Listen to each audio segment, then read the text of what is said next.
اللہ ومن یقترف حسنۃ نزد له فیہا حسنا ان اللہ غفور شکور۔ صلوات۔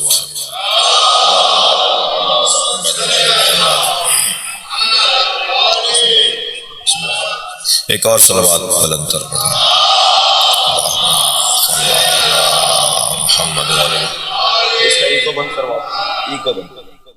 تھوڑا تھوڑا زحمت فرمائیں، قریب اور تشریف لے آئیں گے تو بڑی عنایت ہوگی۔ ایک صلوات پڑھتے ہوئے کچھ اللہ ایک کو بند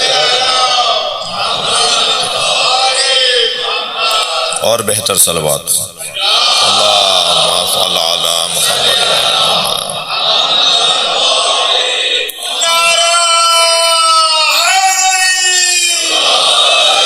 سورہ مبارکہ شورا کی آیت کریمہ ہے، اور آیت کا جو دسترخوان ہے، آیت کا جو میدان ہے، آیت کا جو سمندر ہے، وہ اتنا وسیع ہے کہ اس کے ایک ایک فقرے کے اوپر بہت کچھ غور کیا جا سکتا ہے۔ ویسے بھی مجلس اعضاء کا مقصد اور ہدف قرآن صامت سے قرآن ناطق تک کا سفر ہے۔ اللہ اپنے اس کلام میں ارشاد فرما رہا ہے، ذالک الذی یبشر اللہ عبادہ الذین آمنوا وعملوا الصالحات۔ یہ وہی عظیم بشارت ہے جو اللہ نے اپنے ان بندوں کو دی ہے جو صاحبان ایمان بھی ہیں اور صاحبان کردار بھی ہیں۔ حق بھی انہی کا بنتا ہے کہ انہیں بشارت دی جائے، جو مومن بھی ہو اور جو با کردار بھی ہو۔ مومنوں کا حق بنتا ہے اور با کرداروں کا حق بنتا ہے کہ انہیں اللہ کی طرف سے بشارت دی جائے، اس لیے کہ صاحبان ایمان بھی اور صاحبان کردار بھی سب سے زیادہ پریشانی اٹھاتے ہیں، اور جو سب سے زیادہ پریشانی اٹھائے، دنیا کی طرف سے سب سے زیادہ جو پریشانی اٹھائے، تو اللہ کی طرف سے اسی کو سب سے زیادہ بشارت ملنی چاہیے۔ صلوات ہدیہ کریں گے نبی کی ذات، اللہم صل علی محمد وعلی یہ اعلان اللہ کی طرف سے ہے کہ یہ وہی عظیم بشارت ہے جو اللہ نے ان بندوں کو دی ہے۔ اللہ کی طرف سے یہ وہ عظیم بشارت ہے کہ جو ان بندوں کے لیے ہے کہ جو صاحبان ایمان بھی ہیں اور صاحبان کردار بھی ہیں۔ اب بشارت کیا ہے؟ یہ تو اعلان ہے کہ بشارت ہے۔ کیا بشارت ہے؟ جی طوبی لمن آمن باللہ، مبارک ہو انہیں کہ جو ایمان لے کر آئے اللہ کے اوپر۔ تو وہ مبارکباد کس بات کی ہے کہ ایمان لے کر آئے تو انہیں اس کے بدلے میں جو عظمت ملی ہے اس کی مبارکباد ہے۔ اس کے بدلے میں جو نتیجہ نکلے گا، جو فائدہ انہیں پہنچے گا، آخرت میں انہیں جو مقام ملے گا، دنیا میں جو انہیں سکون ملے گا، اس کی مبارکباد ہو۔ وہ بشارت کیا ہے جو اللہ اعلان کر کے مومنوں اور باکرداروں کو عطا کر رہا ہے؟ وہ بشارت اللہ نے اپنے حبیب کے ذریعے سے کہلوائی ہے۔ بشارت اللہ کی ہے، پہنچائیں گے مصطفیٰ۔ رزق اللہ کا ہے، آئے گا ان کے ذریعے۔ علم اللہ کا ہے، ملے گا ان کے ذریعے۔ برکتیں رحمتیں اللہ کی ہیں، ملیں گی ان کے ذریعے سے۔ حتیٰ لعنت اللہ کی ہے، مباہلے میں آئے گی ان کے ذریعے سے۔ صلوات پڑھ لیں ذرا محمد و آل محمد۔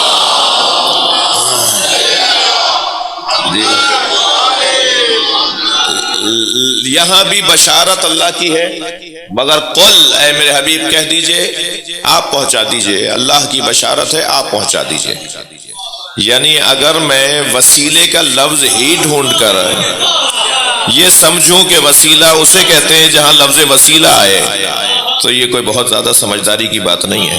ہر وہ پیغام جس میں ہمیں نبی کا محتاج بنایا گیا ہے، وہ وسیلے کا پیغام ہے۔ اور اس آیت کریمہ میں تو اللہ کی بشارت ہے جو نبی کے ذریعے سے آئے گی۔ تو قرآن تو فارمولوں کی کتاب ہے، قرآن اصولوں کی کتاب ہے۔ اگر ایک دفعہ بھی پورے قرآن میں کہہ دیا گیا ہوتا، یہاں تو 10 دفعہ کہا گیا ہے، اگر ایک دفعہ بھی کہہ دیا گیا ہوتا کہ اللہ کی چیز ان کے ذریعے سے ملے گی، جی فجعل لعنت اللہ علی الکاذبین، پھر ہم قرار دیں گے اللہ کی لعنت جھوٹوں پر، تو لعنت اللہ کی ہوگی آئے گی ان کے ذریعے سے، جی بشارت اللہ کی ہے آئے گی ان کے ذریعے۔ یہ اگر قرآن میں ایک جگہ پر بھی یہ طریقہ اپنایا گیا ہوتا تو بھی ہمارے لیے کافی تھا کہ ہمیں ان کا محتاج بنایا گیا ہے۔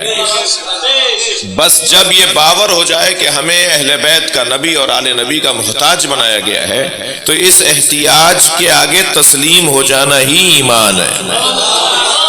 صلوات پڑھیں محمد و آل محمد پر۔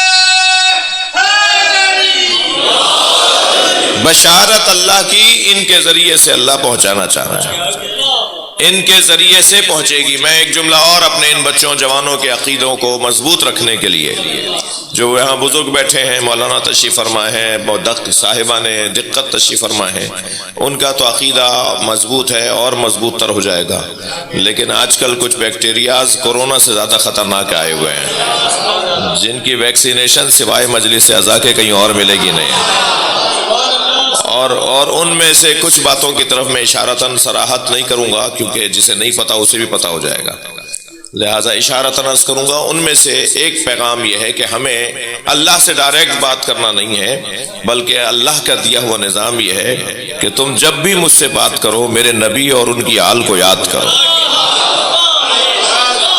میری بارگاہ میں حاضری دو تو میری نبی کو اور میرے نبی کی آل کو یاد کر کے حاضری دو۔ یہ صلوات اور کیا ہے؟ اللہم صلی علی محمد و آل محمد ہے کیا؟ یعنی ہم جب درود مان رہے، اللہ سے بات کر رہے ہوتے ہیں، دعا مانگ رہے ہوتے ہیں، تو اس کے لیے حکم ہے کہ اول و آخر درود پڑھو، تو بغیر درود کے کیوں اللہ دعا نہیں سننا چاہ رہا؟ بغیر درود کے اللہ دعا اس لیے نہیں سننا چاہ رہا کہ اللہ چاہتا یہ ہے کہ میری بارگاہ میں آؤ تو دامن مصطفیٰ کے ساتھ آؤ، یاد اہل بیت کے ساتھ آؤ۔ صلوات پڑھیں محمد و آل محمد۔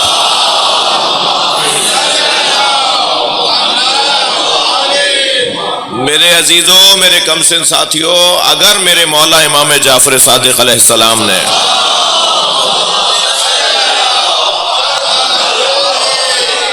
امام علی رضا علیہ السلام نے اللہم صلی علی محمد و آل محمد اپنی اپنی دعاؤں میں، اور امام زین العابدین علیہ السلام نے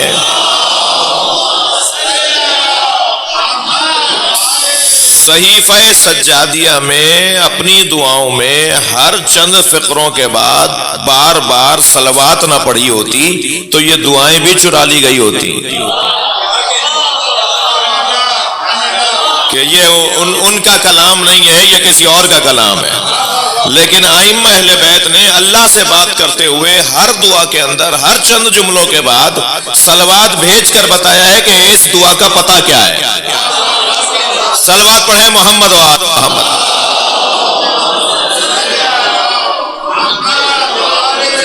ایک اور بہتر و بلند صلوات۔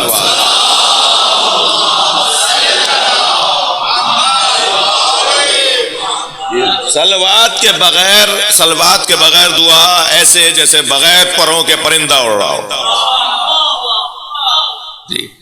جی صلوات دعا کا حسن ہے، صلوات دعا کا جمال ہے، اور روح ہے دعاؤں کی صلوات، درود نبی اور آل نبی پر۔ تو یہ بار بار اس لیے تاکہ ہمیں احساس دلایا جائے بات تو ہم اللہ سے کر رہے ہیں، مگر ساتھ میں اہل بیت کو لائیں، ان کی یاد میں اللہ سے بات کر رہے ہیں، ان پر ایمان رکھتے ہوئے اللہ سے بات کر رہے ہیں، ان کا احترام کرتے ہوئے اللہ سے بات کر رہے ہیں، ان سے عقیدت رکھتے ہوئے اللہ سے بات کر رہے ہیں۔ اسی کو وسیلہ کہا جاتا ہے، اسی کو وسیلہ کہا جاتا ہے۔ اور میں روشن تر بات کروں بچوں کے لیے، یعنی اللہ اگر اپنا پیغام ہم تک پہنچانے کے لیے انہیں وسیلہ بنائے تو یہ تو روشن ہے پورے قرآن میں کہ ہر آیت ان پر آئی ہے اور انہوں نے ہمیں سمجھائی ہے، تو ہمیں یہ سمجھ میں نہیں آ رہا کہ ہم اپنی دعائیں پہنچائیں تو انہیں وسیلہ بنائیں۔ یعنی وہاں سے پیغام آئے تو ان کے ذریعے، تو یہاں سے جب وہاں پیغام جائے تب بھی تو انہی کی ضرورت ہے۔ اسی عنوان کو عقیدہ توسل کہا جاتا ہے۔ صلوات پڑھیں گے محمد و آل محمد۔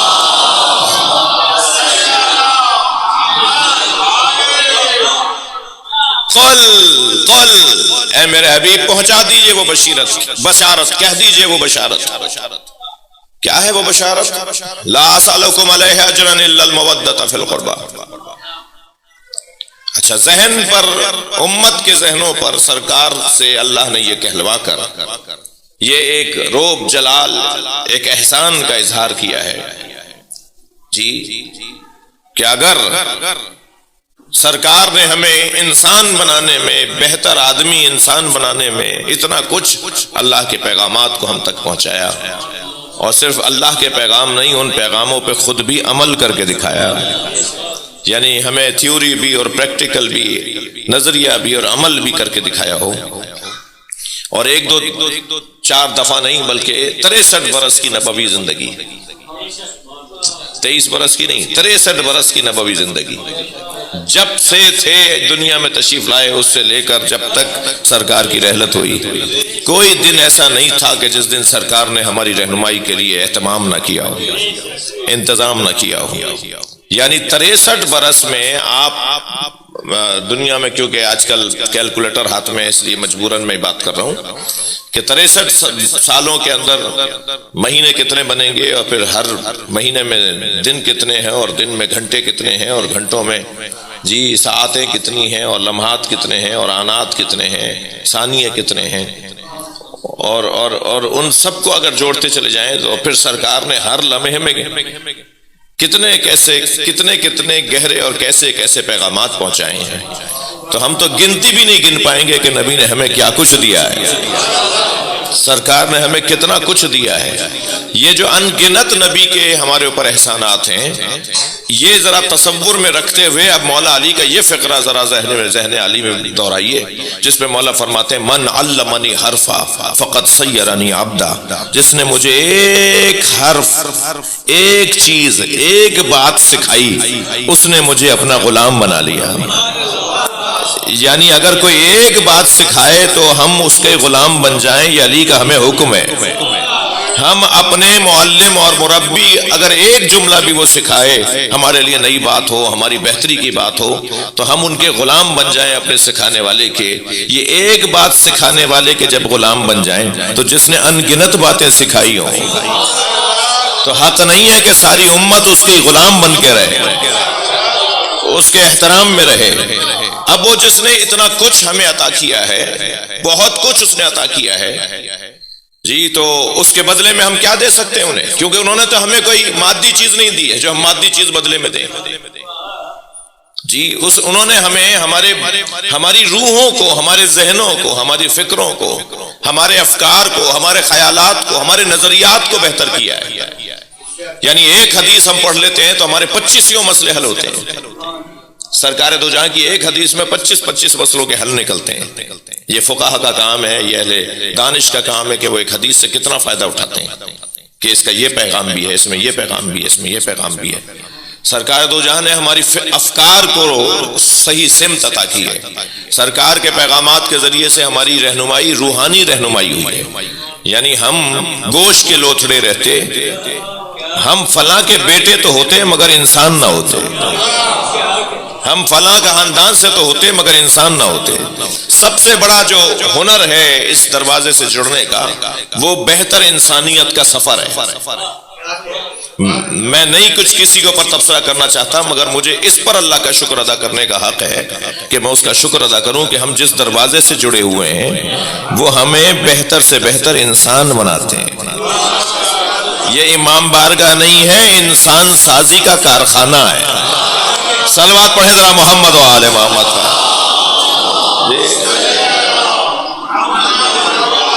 بھائی بہت بڑی تعداد ہے، صلوات بلند تر پڑھیں گے۔ اللہم صل علی محمد و آل محمد۔ اور عجیب حسن ہے اس کارخانہ انسان سازی میں کہ یہاں بدن کو تو تکلیف ہو رہی ہوتی ہے مگر روح کو غذا مل رہی ہوتی ہے، اور آنے والا یہ نہیں دیکھتا کہ مجھے بیٹھنے کی جگہ کہاں اچھی ملے گی. یہاں تو بہت اچھی چاندنی بچھی ہوئی ہے، میرے بھائیوں نے بچوں نے بڑا اچھا انتظام کیا ہے. خود اس ادارے کے اندر بہت صفائی ستھرائی، خود مولانا مرحوم کے زمانے سے بہت ان باتوں کا خیال رہتا ہے. فرزندان بھی الحمدللہ، اور ان کی جو کمیٹی، ان کی جو ٹرسٹ ہے، جو ادارے کے افراد ہیں، وہ سب متوجہ رہتے ہیں. پھول پودے لگے ہوئے ہیں، روشنیاں اچھی ہیں، صفائی ہے.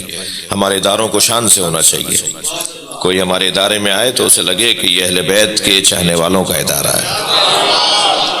جی تو یہ مگر جہاں ایسا نہیں ہوتا وہاں بھی ہم یہ خیال نہیں کرتے کہ صاحب کارپیٹ ایسا ہی تھا تو ہم نہیں بیٹھیں گے، چاندنی مثال کے طور پہ ایسی ہی تھی تو ہم نہیں بیٹھیں گے. نہیں، اس کا تو خیال ہی نہیں ہے.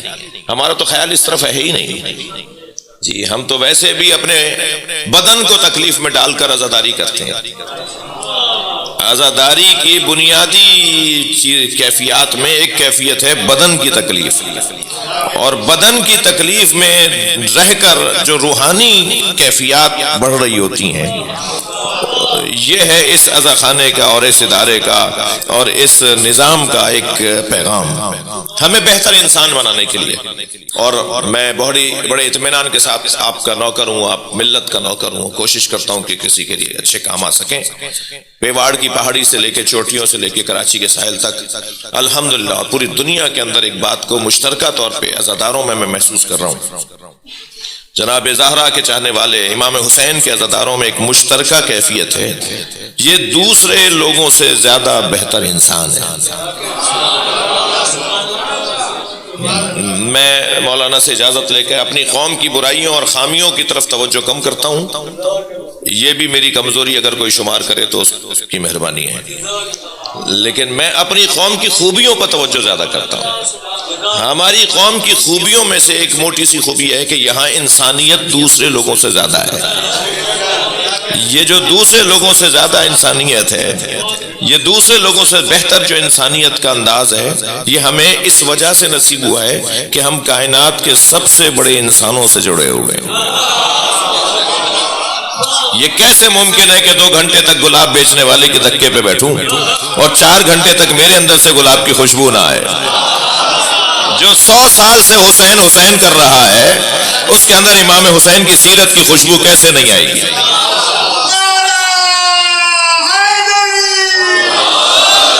خود بخود اس کے رویے بہتر ہوتے چلے جائیں گے.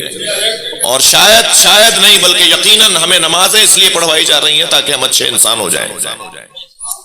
ہمیں روزہ اس لیے رکھوایا جا رہا ہے لعلکم تتقون، تاکہ اچھے انسان ہو جائیں.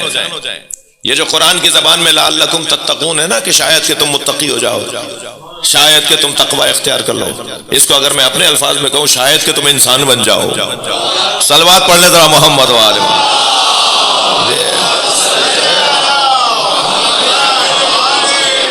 یہ جو تقوی اللہ جو ہمیں دینا چاہتا ہے، ہمیں جو متقی بنانا چاہتا ہے، یعنی ہمیں انسان بنانا چاہتا ہے. انسان بنانا چاہتا ہے ہمیں. مولا علی ہر چلتے پھرتے آدمی کو زندہ نہیں بولتے. مولا کے نزدیک ہر چلنے پھرنے والا آدمی زندہ نہیں ہے. مولا فرماتے ہیں میتیں 2 طرح کی ہوتی ہیں، کچھ لیٹے ہوئے جنازے ہوتے ہیں، کچھ چلتے پھرتے جنازے ہوتے ہیں. جن کا ضمیر مر گیا ہو وہ زندہ کہاں ہے؟ جس کا احساس مر گیا ہو وہ انسان کہاں ہے؟ صلوات پڑھیں محمد و آل محمد پر.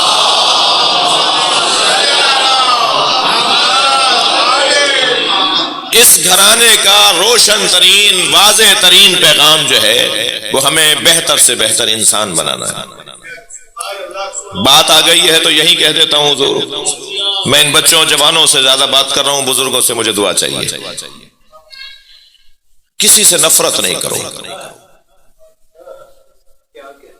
کسی سے نفرت نہیں کرو. سنی تو ویسے ہی ہماری جان ہے، آپ ہندوؤں سے بھی نفرت نہیں کرو. جوانوں سے بات کر رہا ہوں جی. عیسائیوں سے نفرت نہیں کرو، کسی بندے سے نفرت نہیں کرو، ہر ایک سے پیار کرو. اگر کوئی آپ کے نزدیک گمراہ ہے تو اسے پیار کریں گے تو بات ہوگی تو اسے سمجھا سکیں گے. نفرت کر کے کسی کی اصلاح نہیں ہو سکتی. کسی سے چڑ کر کسی کی اصلاح نہیں ہو سکتی. اگر میرے ذہن میں کسی سے نفرت بیٹھ جائے گی میں اس کی اصلاح نہیں کر سکتا. اور یہ بہت ہنر کی بات نہیں ہے کہ میں نے کسی کی اصلاح نہیں کی اور کسی کو بہتر نہیں کیا. صرف خاص حلیے والوں کا کام نہیں ہے. مثلا دوائی لکھنا تو ڈاکٹر کا کام ہے، مگر صحت کے اصولوں کا خیال رکھنا تو سب کا کام ہے. ایسے ہی نماز جنازہ پڑھانا یا نماز جماعت پڑھانا تو مولانا کا کام ہے، مگر اچھی باتوں کا پیغام پہنچانا تو ہر بندے کا کام ہے. جی امر بالمعروف نہی عن المنکر تو سب کا کام ہے. تو جب ہم کسی سے نفرت کریں گے تو ہم کسی سے اس سے بات ہی نہیں کر پائیں گے. جب بات نہیں کریں گے تو اس کی اصلاح کیسے ممکن ہوگی؟ اصلاح جب ممکن ہوگی جب ہم اس سے پیار کریں. طریقہ یہ ہے کہ مرض سے نفرت کی جائے، مریض سے پیار کیا جائے. اگر مریض سے پیار نہیں ہوگا تو مرض دور نہیں کر پائیں گے. اور پھر ہم اور آپ تو اس گھرانے سے جڑے ہوئے ہیں جنہیں مولا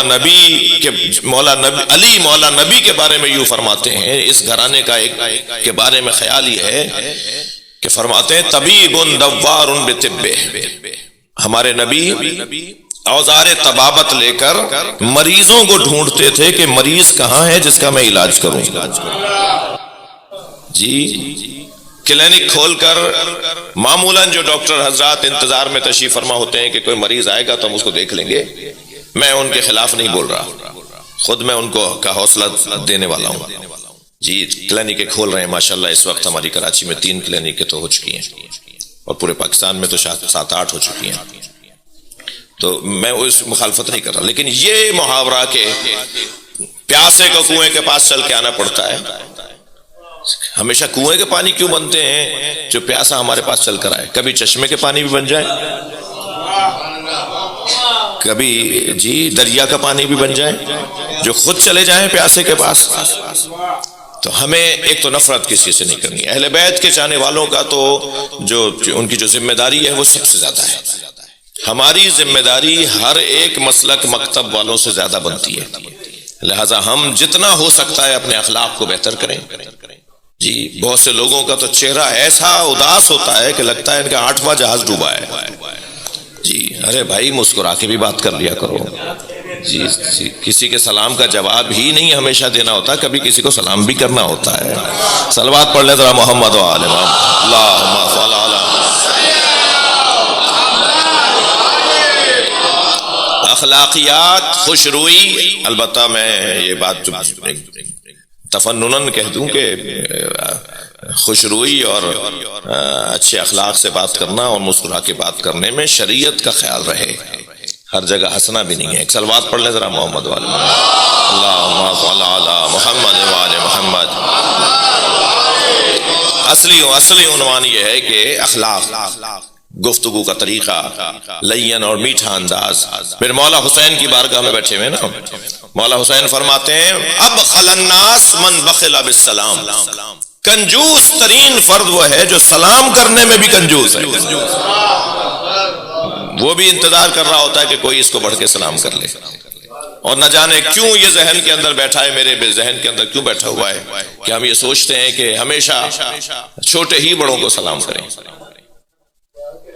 کہیں نہیں لکھا ہوا کہ چھوٹے بڑوں کو سلام کریں، کہیں بھی نہیں لکھا ہوا کہ چھوٹے بڑوں کو سلام کریں، بلکہ کائنات کا سب سے بڑا سرکار کی ذات، انہوں نے کبھی چھوٹوں کو پہل کرنے نہیں دی کہ وہ پہلے سلام کریں. صلوات پڑھ لیں ذرا محمد و آل محمد.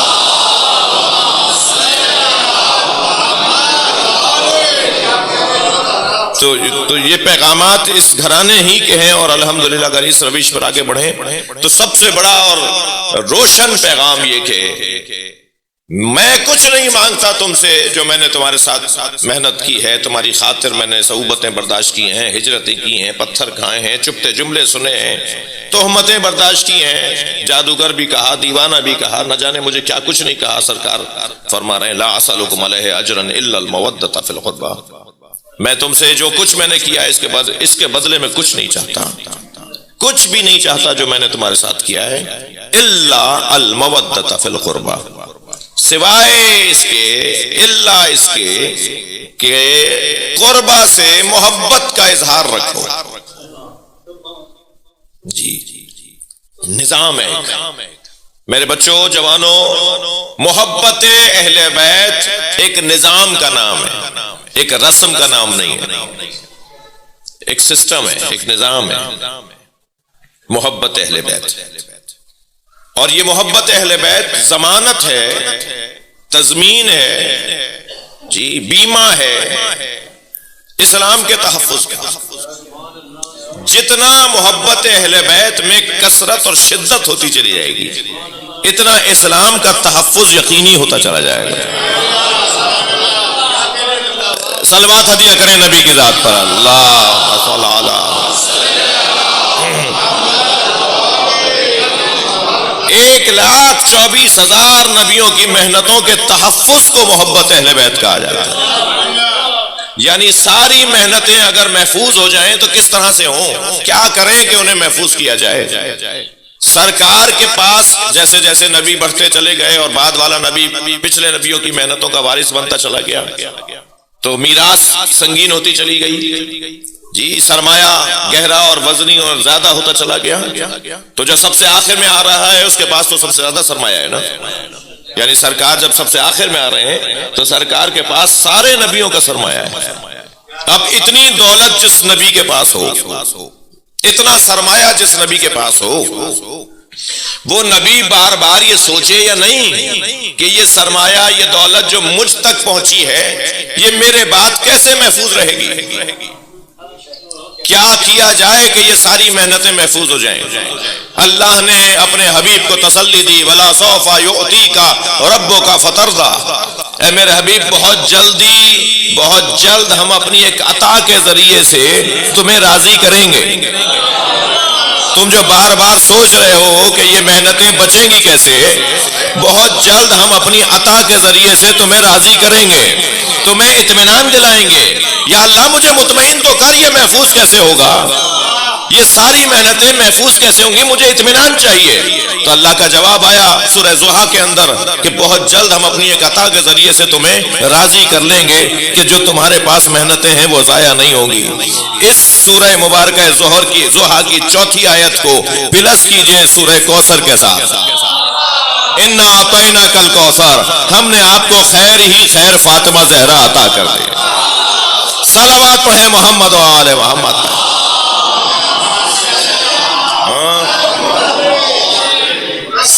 سیدہ کی ذات تمام نبیوں کی محنتوں کا تحفظ ہے. عزیزو کیا کریں کہ ماشاءاللہ اب میڈیا کے ذریعے تو مجلس ہی مکروہ ہو جاتی ہے نا، میڈیا نہ ہو تو مجلس مکروہ ہو جاتی ہے. ایک صلوات پڑھیں محمد و آل محمد. اللہم صل علی محمد. میں ان کا احسان مند بھی ہوں جو ہمارے دوست ریکارڈ بنا رہے ہوتے ہیں، مگر اس کی وجہ سے ہم بہت ساری باتیں نہیں کر پا رہے آج کل. ایک مدت سے بہت ساری باتیں نہیں کر پا رہا مجلس میں کہ نہیں بھائی جو زبان سے نکلی وہ، اور میں تم پر اعتبار کر لوں بعد میں تم مجھے ملو گے ہی نہیں.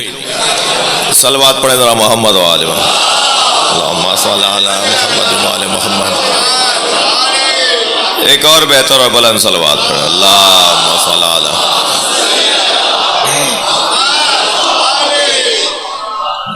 یہ جو جناب زہرا گئی ہیں نا فتق مانگنے کے لیے، اب میں بات بھی کرنا چاہتا ہوں اور توجہ بھی آپ کی چاہتا ہوں.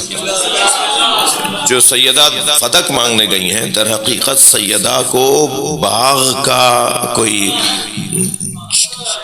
جس کے چاہنے والے مستغنی ہو جائیں،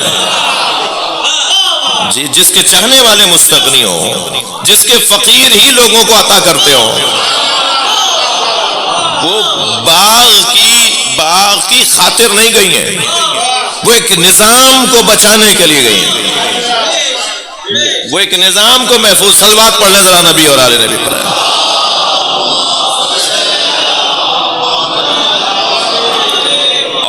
اور بھی بہتر اور بلند صلوات.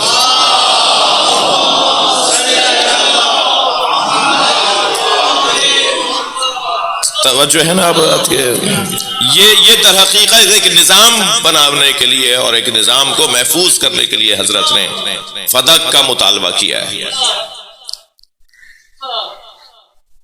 تشیع ایک نظریہ ہے نا، گردن ہلائیے بھائی، تشیع ایک نظریہ ہے نا. اسلام کی بہترین تصویر کو تشیع کہا جاتا ہے. تشیع اسلام سے ہٹ کر کوئی چیز نہیں ہے، اسلام کی تشریح ہے تشیع، اور جو اسلام کی بہترین تشریح ہے وہ ہے تشیع. تشیع اسلام کی بہترین تشریح ہے. بار بار اس لیے کہہ رہا ہوں کہ اور تشریحیں بھی ہیں، مگر اسلام کی بہترین تشریح تشیع ہے. تشیع کی بنیاد جس نے ڈالی اسے فاطمہ کہا جاتا ہے. صلوات پڑھ لیں محمد و آل محمد.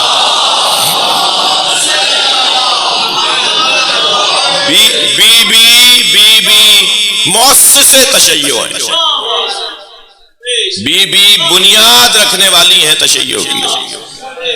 بی بی کے اس عمل کے ذریعے جو بی بی نے فدق کا مطالبہ کیا، بی بی نے جو اعتراض کیا، بی بی نے جو نہیں تسلیم کیا، بی بی نے جو بات کی، جس بی بی کے مزاج میں مانگنا نہیں تھا، اپنے شوہر سے کچھ نہیں مانگتی تھی، اپنے بابا سے کبھی کچھ نہیں مانگا.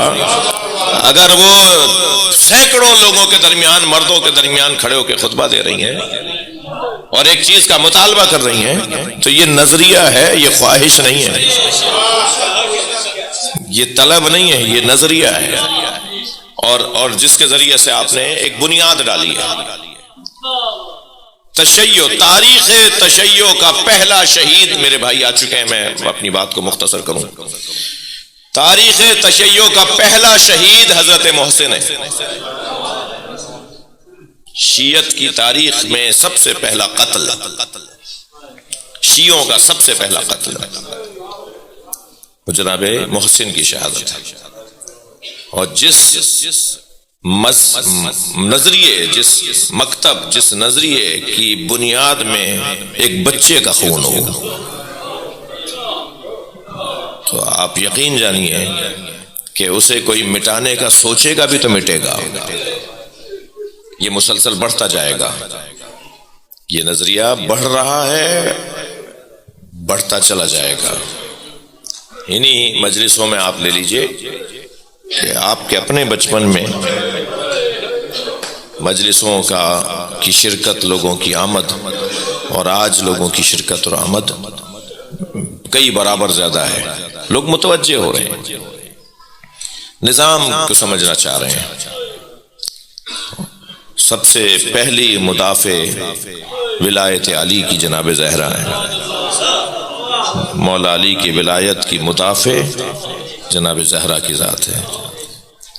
یہ دروازے پہ جو خود آئی ہیں علی کے ہوتے ہوئے، گھر میں مولا علی ہیں، تقریباً 10 صحابہ کرام گھر میں ہیں جی، جن کو لینے اور گرفتار کرنے کی غرض سے ہی تو لوگ آئے تھے اور کہا تھا کہ انہیں باہر نکالو.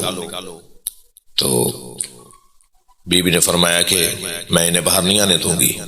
کبھی غور کریں نا، یہ بچے جو تاریخ کو یعنی روایات سے ہٹ کر جو ہے وہ تھوڑا سا ہٹ کے بھی دیکھیں مسائل کو. جی، گھر میں مرد موجود ہیں، جناب مولا امیر المومنین موجود ہیں، اور جناب زہرا دروازے پر آ رہی ہیں. یہ جناب زہرا کا دروازے پہ آنا بتا رہا ہے کہ نظریے کی خاطر آئی ہیں. جی، نظریے کی خاطر. اگر ذاتی مسئلہ ہوتا، جو بعض لوگوں نے کہا نا کہ علی کے ہوتے ہوئے یہ کیسے ممکن تھا، تو یہ ذاتی مسئلہ ہی نہیں تھا، یہ نظریے کا مسئلہ تھا. جناب زہرا سے زیادہ محترم وجود اس وقت کوئی نہیں تھا. خود کہا آنے والوں نے، فاطمہ روح زمین پر نبی کے بعد آپ سے زیادہ محترم کوئی نہیں ہے، لہٰذا آپ اپنے گھر میں لوگوں کو جو ہیں انہیں ہمارے حوالے کریں. بی بی نے فرمایا کہ میں ان کو آپ کے حوالے نہیں کروں گی، کہ اگر ایسا نہیں کرو گی تو ہم گھر کو آگ لگا دیں گے.